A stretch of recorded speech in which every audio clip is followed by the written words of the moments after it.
ಶರಣಂ ಶರಣಂ ಶರಣಂ ದೇವಿ ಕೃಪಾಕರಿ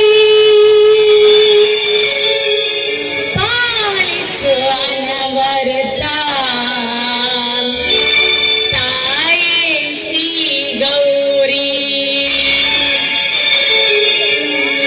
ಶರಣಂ ಶರಣಂ ಶರಣಂ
ಜೀವನದಲ್ಲಿ ಮಾತ್ರ ನಾನು ದಿಗಂತನನ್ನು ಮನಸಾರೆ ಪ್ರೀತಿಸುತ್ತಿದ್ದೇನೆ.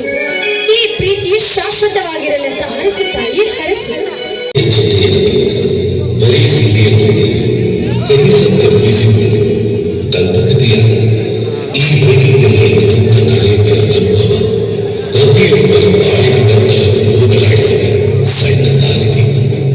ತನ್ನನ್ನು ತಾನೇ ಬಯಸಿದಳು, ಉದಾಹರಿಸಿದಳು. ಚಿತ್ರವಾದ ಸತ್ಯವನ್ನು ಅಸತ್ಯದಿಂದ ಕಂಡುಹಿಡಿದ 50 ವರ್ಷಗಳ ಹಿಂದೆ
ಪ್ರಾಣಕ್ಕೆ ಪ್ರಾಣವಾಗಿ ಉಸಿರಿಗೆ ಉಸಿರಾಗಿರುವ ಈ ದಿಗಂತನನ್ನು ಬಿಟ್ಟು ಶ್ರೀ ಆದಿಶಕ್ತಿಯಲ್ಲಿ ಏನೆಂದು ಹೊರ ಬೇಡುತ್ತಿರುವೆ?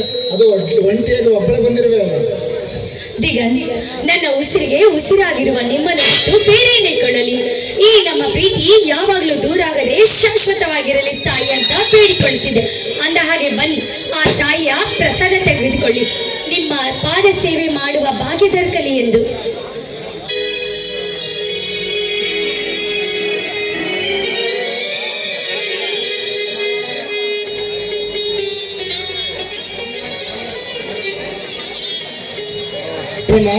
ನಮ್ಮಂತ ಪ್ರೇಮಿಗಳಿಗೆ ಆ ದೇವರು ಆಶೀರ್ವಾದ ಮಾಡಬಹುದು, ಆದರೆ ಯಾಕೆ ದಿಗಂತ್ ಇದ್ದಕ್ಕಿದ್ದಂತೆ ಏನೇನೋ ಆಲೋಚನೆ ಮಾಡ್ತಿದ್ದೀರಲ್ಲ, ಏನಾಯ್ತು?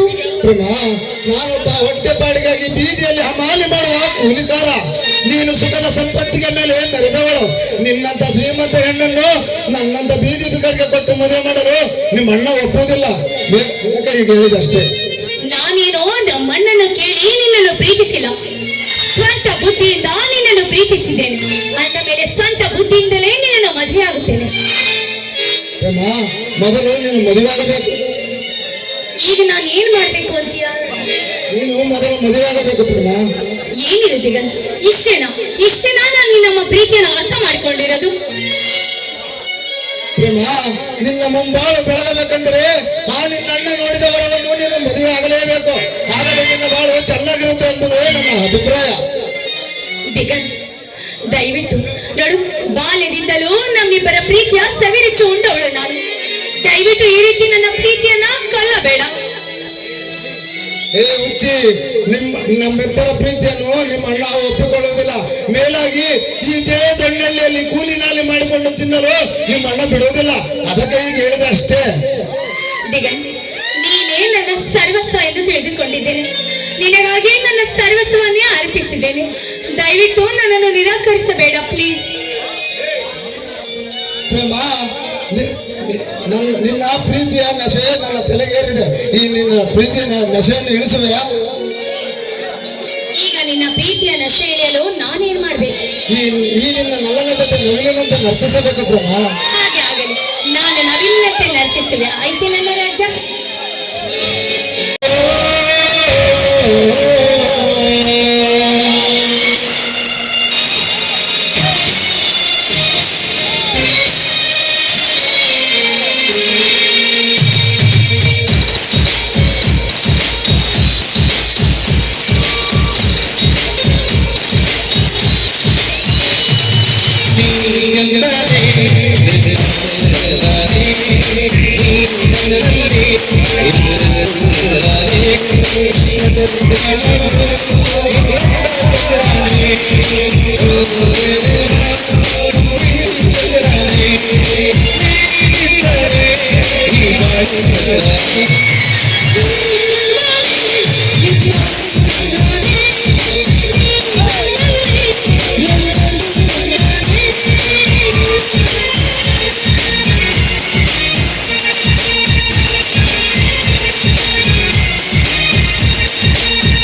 you.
ವಿಶ್ವನಾಯಕ ರಾಜ್ಯ ಪಾಲಕ ಬೇಲ ಬೇಲ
ಪ್ರಭು ಶಂಕರ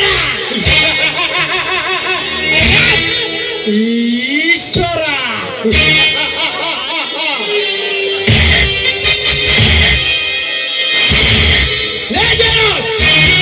ಪುಡಿ ರೋಡಿಗಳನ್ನು ಕಟ್ಟಿಕೊಂಡು ನೀನು ಜಾಂಗ ಲೀಡ ನಡೆಸುತ್ತಿದ್ದರೆ ಈ ಕಲಿಗಾಲದಲ್ಲ ಈ ಪ್ರಭುವೆ ಕಾಲಕ್ಕಿಂದ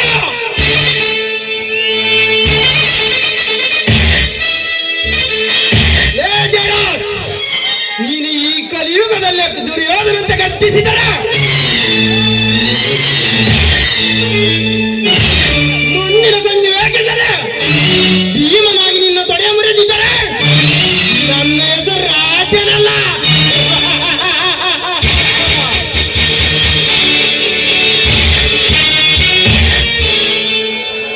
ನನ್ನ ಮುಂದಿನ ಬೇಟೆ ಚಂದ್ರಮುಖದ ಚಂದ್ರನ ಚೆಲುವೆ ಪುಷ್ಪ. ಪುಷ್ಪ ನಿನ್ನ ಹಾವಿನಂತೆ ಬಿಸಿಗುಟ್ಟುತ್ತಿರುವ ನಿನ್ನನ್ನು ರಣ ಹತ್ತುವಾಗಿ ಹೊತ್ತುಕೊಂಡು ಹೋಗದಿದ್ದರೆ ಈ ಕಲಿಯುಗದ ರಾಜನೇ ಅಲ್ಲ.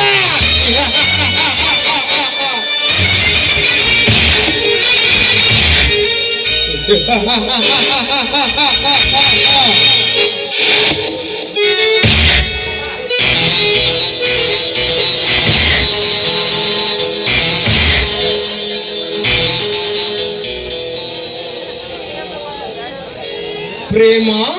ಒಬ್ಬಳೆ ನಿಂತು ಏನು ಮಾಡುತ್ತಿರುವೆ ಅಮ್ಮ?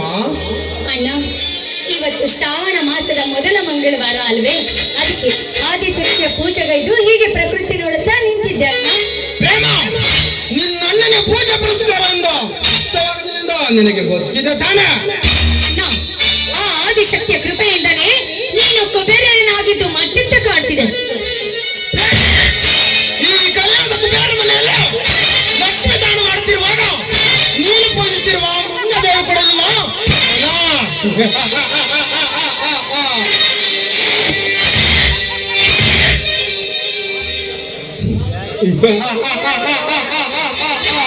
ನಾನು ದೊರೆಯನಾಗೆ ಲೂಟಿ ಮಾಡುವ ಶ್ರೀಮಂತರ ಮನೆ ಹಣದಿಂದಲೇ ಕಲಿಬೇಕ ಕುಬೇರನಾಗೆ ದೇವಲೋಕದ ದೇವಂದ್ರನಂತೆ ಮೆರೆತಿರುವೆ. ತಂಗಿ, ಹುಟ್ಟಿನಿಂದ ಹೊಡೆದ ನಿನ್ನ ಅಣ್ಣನೇಟು ಬೆಟ್ಟಾಯ್ತೇನಮ್ಮ? ಅಣ್ಣ, ನೀನು ಕೆನ್ನೆಗೆ ಹೊಡೆದಿದ್ದಕ್ಕೆ ನನಗೆ ನೋವಾಗ್ಲಿಲ್ಲ. ನೆರಡೆ ಕೋರ ಏನೋ ಶಬ್ದ ಕೇಳಿ ನನ್ನ ಮನಸ್ಸಿಗೆ ತುಂಬಾ ನೋವಾಯ್ತಣ್ಣ. ಆವೇಶದಲ್ಲಿ ಹೊಡೆದು ಬಿಟ್ಟೆ, ನನ್ನನ್ನು ಕ್ಷಮಿಸಿಬಿಡಮ್ಮ. ಇರಲಿ ಬಿಡಣ್ಣ, ನಿನ್ನ ಮನಸ್ಸನ್ನ ನಾನೇ ಅರ್ಥ ಮಾಡ್ಕೊಳ್ಳಿಲ್ಲ ಅಂತ ಕಾಣುತ್ತೆ. ಇದಕ್ಕೆಲ್ಲ ಯಾಕೆ ಕ್ಷಮೆ ಕೇಳ್ತೀಯ? ಪ್ರೇಮ, ನಾನು ಅರ್ಜೆಂಟಾಗಿ ಬಾಂಬೆಗೆ ಹೊರಟಿರುವೆ. ಮನೆ ಕಡೆ ಜೋಪಾನವಮ್ಮ. ಅಣ್ಣ, ಇಂಥ ಜವಾಬ್ದಾರಿ ನೋಡಿಕೊಳ್ಳಕ್ಕೆ ನಮ್ಮ ಮನೇಲಿ ಯಾರಾದ್ರೂ ಕೂಲಿ ಆಳಿದ್ರೆ ಚೆನ್ನಾಗಿರ್ತಿತ್ತು ಅನ್ಸುತ್ತೆ. ಆಯ್ತಮ್ಮ, ಮನೆ ಕೆಲಸಕ್ಕೆ ಯಾರಾದರೊಬ್ಬರು ಇಟ್ಟರೆ ಆಯ್ತಾನೆ. ನೀನು ಮನೆ ಕಡೆ ಜೋಪಾನವಮ್ಮ. ಆಯ್ತಣ್ಣ. ಅಂದಾಗೆ ನಿನ್ನ ಖರ್ಚಿಗೆ ಹಣ ಬೇಕಾದ್ರೆ ಒಳಗಡೆ ಹೋಗಿ ಚೆಕ್ ಬುಕ್ ತೆಗೆದುಕೊಂಡು ಬಾರಮ್ಮ, ಸಹಿ ಮಾಡಿ ಕೊಡ್ತೇನೆ. ಬೇಡಣ್ಣ, ಅಲ್ಲೇ ಆಲ್ರೆಡಿ ಪೆಟ್ಟಿಗೆಯಲ್ಲಿ 2 ಲಕ್ಷ ರೂಪಾಯಿ ಇದೆ. ಅದನ್ನೇ ಡ್ರಾ ಮಾಡ್ಕೊಳ್ತೀನಿ ಬೇಕಾದ. ಆಯ್ತು, ನಾವಿನ್ನು ಹೋಗೋಣವೇನಮ್ಮ? ಆಯ್ತಣ್ಣ, ಹೋಗೋಣ.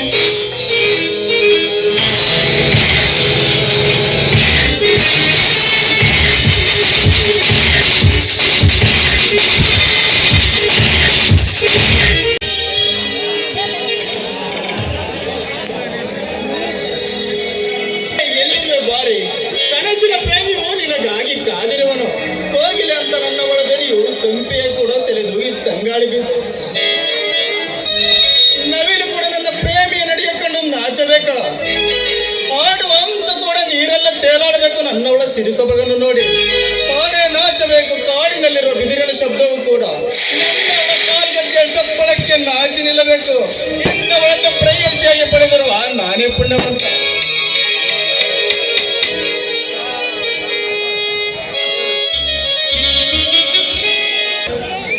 ರಾಹುಲ್, 12 ಮಾಸಗಳು ಕಳೆದರೂ ಸಹ ಈ ನಿನ್ನ ಪ್ರೀತಿಯ ಬಯಕೆಗಳು ಇನ್ನೂ ಮುಗಿದಿಲ್ವಾ ನನ್ನ ಪ್ರೇಮ ಪೂಜಾರಿ?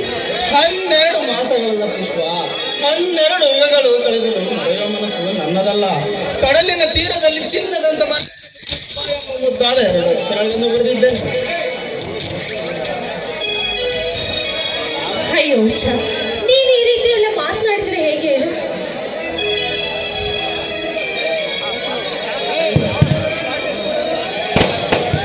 ಆ ಸಮುದ್ರದಲೆಗಳು ಅಳಿಸಿ ಹೋಗಲಾರದು. ಮರಳಿನ ರಾಶಿಯ ಮಧ್ಯೆ ಕಲ್ಲಿನಲ್ಲಿ ಹೃದಯವನ್ನಿಟ್ಟು ಶಿಲೆಯಾಗಿ ಕೊರೆದಿರುವನು. ಈ ಹೃದಯವನ್ನು ಒಮ್ಮೆ ಕೇಳು, ಈ ಪ್ರೀತಿಯ ಪ್ರಿಯಾಕರನ ತಳಮಳವನ್ನು. ಇರುವೆ ನಾನಿಲ್ಲಿ, ಕನಸಿನಲ್ಲೂ ಸಹ ಕಣ್ಬಿಡದೆ ಕೊರಗುವೆ ನೀನೆಲ್ಲಿ ನನ್ನನ್ನು ಅಲುಗುವೆ ಎಂದು. ಮರೆಯಾಗಲು ಬರೆಸಿಲ್ಲ ಪ್ರೇಮ ಶಿಲಾಸನಗಳನ್ನು. ಮರಳಿನ ರಾಶಿಯ ಮಧ್ಯೆ ಕಲ್ಲಿನಲ್ಲಿ ಹೃದಯವನ್ನಿಟ್ಟು ಶಿಲೆಯಾಗಿ ಕೊರೆದಿರುವನು. ರಾಹುಲ್, ಈ ನನ್ನ ದೇಹ ಎಂಬ ಗುಡಿಯ ಮೇಲೆ ನಿನ್ನ ಪ್ರೀತಿಯ ಭಾವನೆಗಳ ಛಾಯೆ ಬಿಡುವೆ. ಹೀಗಿರುವಾಗ ನಾನಿರಲಾರೆ, ನಿನ್ನನ್ನು ಅಗಲಿ ಕೊರಗಲಾರೆ. ಪುಷ್ಪ, ನೀನಿಟ್ಟಿರುವ ಪ್ರೀತಿಯ ಹೆಜ್ಜೆ ನನ್ನ ಹೃದಯದ ಗುಡಲಿ ಶಿಲೆಯಾಗಿದೆ. ಶಿಲೆಯ ಚೂರುಗಳು ದೇಹದ ತುಂಬೆಲ್ಲ ನರಳಾಡಿರುವ ನಮ್ಮ ಪ್ರೇಮದ ಕಥೆಯನ್ನು ಕಾಲಂಚನ ಬೆರಳ ತುದಿಯಿಂದ ಭೂಮಿಯನ್ನಾಗಿದು ಅದರ ಕಾಲ ಉಪಾಯವೇ ನಿನಗೆ. ರಾಹುಲ್, ಕಾವೇರಿಯ ತೀರದಲ್ಲಿ ನಾನು ನಿಲ್ಲುವೆ ಕಲ್ಲಾಗಿ. ಈ ನಿನ್ನ ಮಾತುಗಳನ್ನ ಕೇಳ್ತಾ ಇದ್ರೆ ನಾನು ಇಲ್ಲೇ ಅಲೆಯಲ್ಲಿ ಮುಳುಗಿದಂತಾಗಿದೆ ನಿನ್ನ ಪ್ರೇಮದ ಮಾತುಗಳು. ಪುಷ್ಪ, ನಿನ್ನ ಮಾತು ಹೇಗಿದೆ ಅಂದರೆ ಚಿತ್ರಕಾರನಿಗೆ ಮಕ್ಕಳಿಲ್ಲ, ಅದರ ಮನೆಯ ತುಂಬೆಲ್ಲ ಚಿಕ್ಕ ಚಿಕ್ಕ ಮಕ್ಕಳ ಚಿತ್ರಗಳು. ಕವಿಗೆ ಹೆಂಡತಿಯಲ್ಲ, ಅವನು ಬರೆಯುವುದು ಪ್ರೇಮ ಶಿಲಾಸನಗಳು. ಒಬ್ಬ ಗಾಯಕನೇ ಕಾಡುವುದು ಹುಟ್ಟು ಬಡತನ ತುಟಿಯ ಮೇಲೆ ಎನ್ನುವಂತೆ.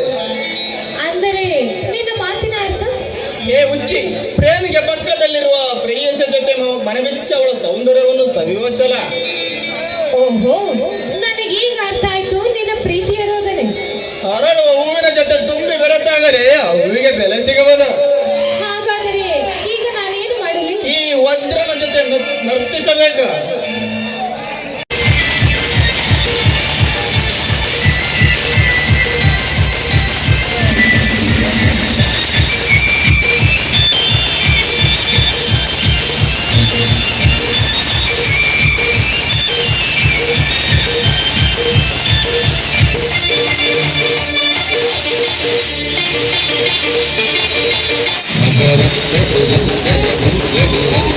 ಪ್ರೇಮ